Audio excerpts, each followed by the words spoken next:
So hello students, तो हम आ गए हैं एक नए वीडियो पे। तो वीडियो है एक्सरसाइज 5.1 एग्जाम्पलर प्रॉब्लम्स। तो 5.1 के हमने क्वेश्चंस कर लिए थे 10। क्वेश्चन नंबर 11 से हम स्टार्ट करेंगे। ठीक है जी। सो कलर चेंज कर देते हैं जी, आपको कोई कंफ्यूजन ना हो। ठीक है। सो क्वेश्चन नंबर 11 हम स्टार्ट करेंगे। तो 11 के लिए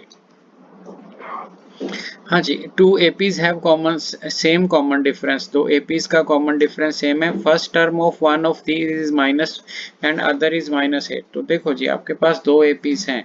तो पहली एपी है जो two APs have common difference same. So first term जो पहली की फर्स्ट टर्म है उसको हम ए ले लेते हैं। ठीक है, दैट इज -1। और जो सेकंड की है फर्स्ट टर्म वो है कैपिटल है, उसको हम -8 ले लेते हैं। डी इसका भी सेम है, डी इसका भी सेम है। Then the difference of their fourth terms. तो फोर्थ टर्म का डिफरेंस आपको चाहिए T4। यहाँ पे इसकी 4 और इसकी 4 डैश डाल दिया मैंने। T4 की वैल्यू होगी a प्लस 3d। फिर इस यहाँ पे माइनस होएगा a प्लस 3d होएगी आपकी वैल्यू। ठीक है, ब्रैकेट आप खोलोगे a plus 3d minus a minus 3d। तो 3d तो आपका कैंसिल हो गया, आपका आंसर आ गया a minus a is -1 minus -8। तो आपका क्या हो गया, +7 आंसर आ गया। +8 में से 1 चला गया तो +7 आपका आंसर आ गया। तो इजी है जी, ये आपका आंसर आ गया। ठीक है जी। So question number 11 is very very important. 12 is also very very important. Question number 12 था, आपको ध्यान से देखना पड़ेगा जी इस क्वेश्चन को। ठीक है, can the 7 times the 7 term is equal to 11 time the 11 term. तो आपको क्या बोल रहा है जी, आपको बोल रहा है 7 टाइम्स का 7 term is same as 11 times the 11th term. ठीक है जी, 18 टर्म विल बी। तो पहले आप इसको सॉल्व करो ए और डी का रिलेशन देखो। 7 टाइम द 7 टर्म, 7 टर्म क्या हुई a प्लस 6d। ठीक है जी, उसके बाद 11 time the 11 term, 11 time term क्या हुई a प्लस, ठीक है जी, ये हो गया आपका 10d। मल्टीप्लाई करोगे आप 7a आ जाएगा, फिर आ जाएगा 42d, फिर आपका 11a आ जाएगा, फिर यहाँ पे आ जाएगा आपका 110d। ठीक है जी, फिर आपने क्या करना है, आपने कॉमन वैल्यू एडजस्ट कर लेने, इसको इधर ले जाओ, यहाँ पे आप 0 छोड़ लो। यहाँ पे 4a आ जाएगा। ये 42 110 में से निकल जाएगा। 110 में से 42 निकालोगे तो आपका 68 आ जाएगा। 68 आ जाएगा, साथ में डी भी आ जाएगा। तो जो आपकी a की वैल्यू है, ठीक है, इसमें आप a की वैल्यू निकालोगे तो 4a is equal to -68d and a is equal to -17d। तो उसने क्या पूछा है आपसे, उसने ये पूछा है कि find the 18th term, 18th term. ठीक है, तो ये क्वेश्चन तो आपका पिछले वाला है। ठीक है, तो आपने 18th टर्म निकालनी, इसी को मैं नीचे लेके जाता हूँ। तो आप T18 निकालना चाहते हो, तो आंसर आया a प्लस 17d। तो a की वैल्यू -17 है, तो ये +17 है, ये कैंसिल हो गया, आपका आंसर आ गया 0। तो आपका क्वेश्चन नंबर 12 हो गया। तो 12 number question very very important है। ठीक है जी। सो ये 12 नंबर क्वेश्चन आपका हो गया। ठीक है, अब आपने क्या करना है, ठीक है जी, कहना 13th क्वेश्चन को आपने बहुत ध्यान से देखना है। ठीक है, कहना फोर्थ टर्म, ठीक है जी, fourth term from the end. तो आपने क्या करना है, ठीक है, तो fourth term from the end, end में से काउंट करनी है। तो वो कैसे आप काउंट कर सकते हो, ठीक है, इसको ध्यान से देखना भाई। ये आपकी सीरीज है।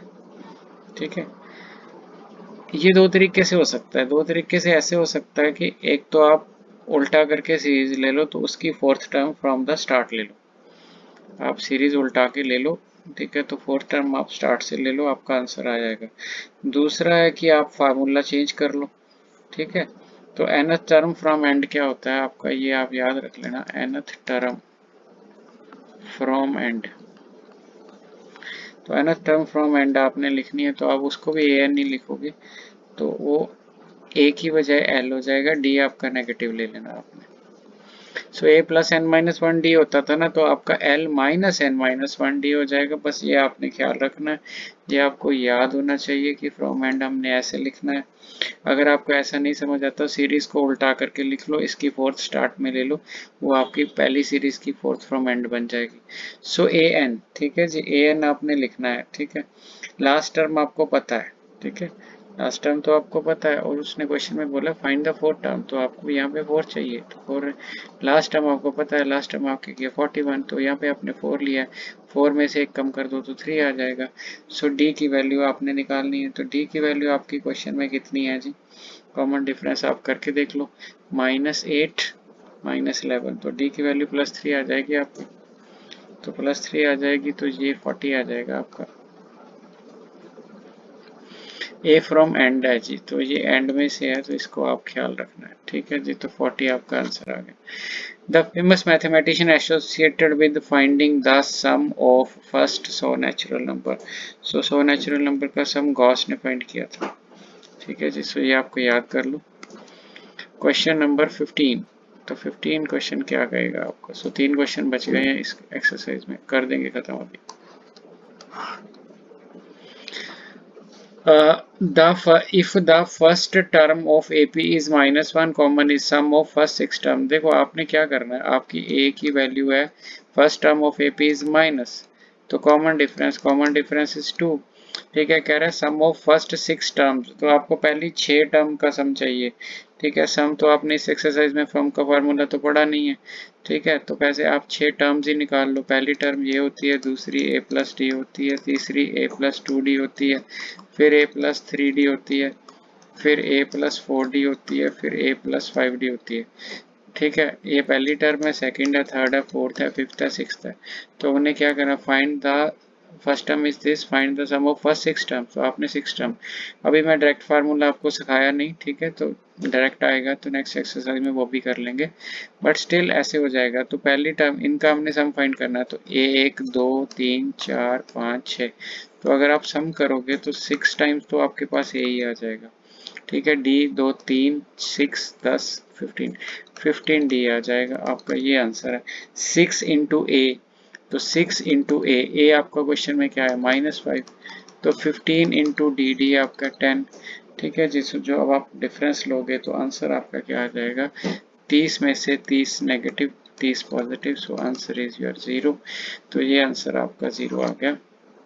तो यहाँ पे हमने कोई फार्मूला पुट नहीं किया, अगर आपको फार्मूला आता है तो फार्मूला आप यूज कर सकते हो। फार्मूला आपका क्या होता है, फार्मूला अभी हमने पढ़ा नहीं नेक्स्ट एक्सरसाइज में, that is n/2 2a plus n-1 into d, तो n आपको चाहिए 6, तो आप 6 लिखोगे, 6/2 2a प्लस यहाँ पे आप 5d फिल कर दोगे, तो ये आपका 3 आ जाएगा।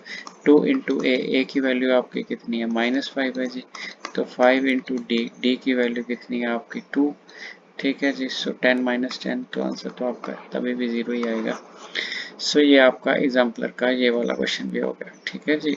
तो आ गया हो आप, ठीक है। क्वेश्चन नंबर 16 पे, ठीक है, सम ऑफ फर्स्ट 16 टर्म्स, इसका मतलब है आपको सम का फार्मूला पढ़ाना ही पड़ेगा।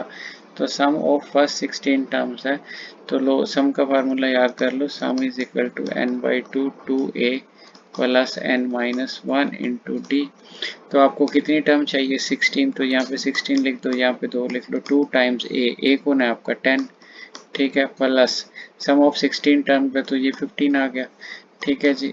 16 डाला है यहाँ पे, तो डी, डी आपका 6 - 10 है, तो डी की वैल्यू आपकी आ गई -4, सो डी की वैल्यू आपने -4 फिल करनी है यहाँ पे, ठीक है जी। सो ये आ गया आपका 8, ये आ गया आपका 20, ये आ गया आपका 60, सो ये आ गया, तो 60, ये आ गया 8, 8 में इस 3 2 आ गए नेगेटिव, तो जो आपका आंसर है नेगेटिव, ठीक है जी। सो आगे देखो जी, क्वेश्चन नंबर 17, क्वेश्चन नंबर 17 क्या बोल रहा है, a is equal to a n is equal to s n is equal to find n, ठीक है।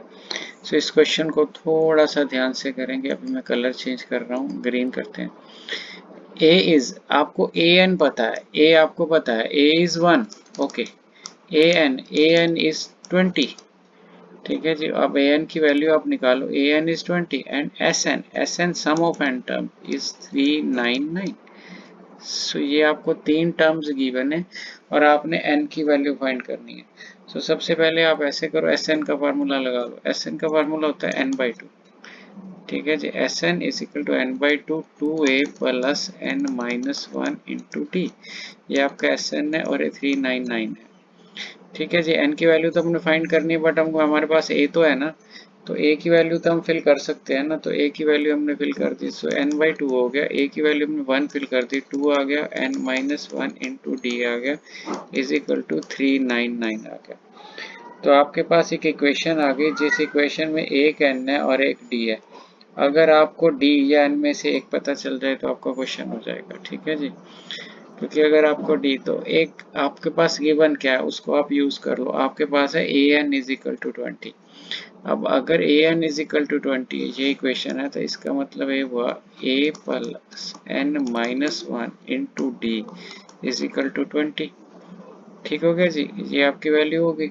और ए की वैल्यू आपके पास फर्स्ट टर्म तो आपके पास है, फर्स्ट टर्म आपके पास है। देखो क्वेश्चन को ध्यान से देखो, एपी है, ए आपके पास है, ए एन आपके पास है, एस एन आपके पास है।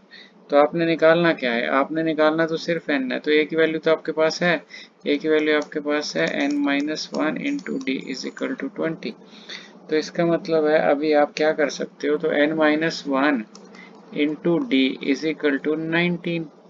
ये आपका एन माइनस 1 यहाँ पे है, तो ये वैल्यू आपको यहाँ पे फिल करनी है और ये वेरी इंपॉर्टेंट क्वेश्चन है। ये वैल्यू जब आप यहाँ पे फिल करोगे तो आपका आंसर आएगा n/2। ये आ गया आपका 2, ये वैल्यू आपने क्या ले ली 19 इज इक्वल टू 399। तो आपका 399 आ गया। ठीक है जी, आपको सम कितना बोला था, ये दैट इज 399।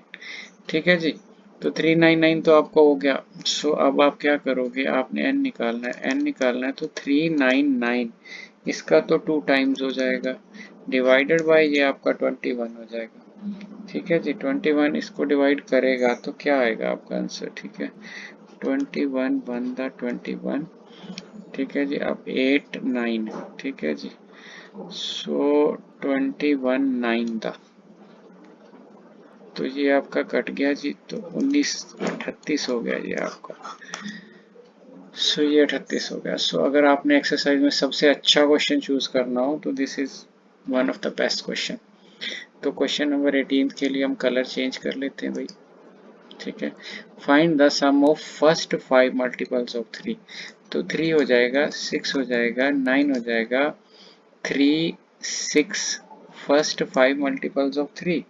तो 3 हो गया, 6 हो गया, 9 हो गया, फिर आपके पास 12 हो गया, फिर आपके पास 15 हो गया। अगर आप वैसे ही इनका सम फाइंड कर लो तो भी हो जाएगा, और आप ऐसे देखोगे तो एपी है। एपी के सम का फार्मूला क्या होता है, n/2 होता है। ठीक है जी, ठीक है, a plus n minus 1 into d होता है। ठीक है जी, sorry 2a plus n minus 1। तो n/2, n आपकी टर्म्स कितनी 5, so that is 5/2, 2 times a कितना है आपका 3।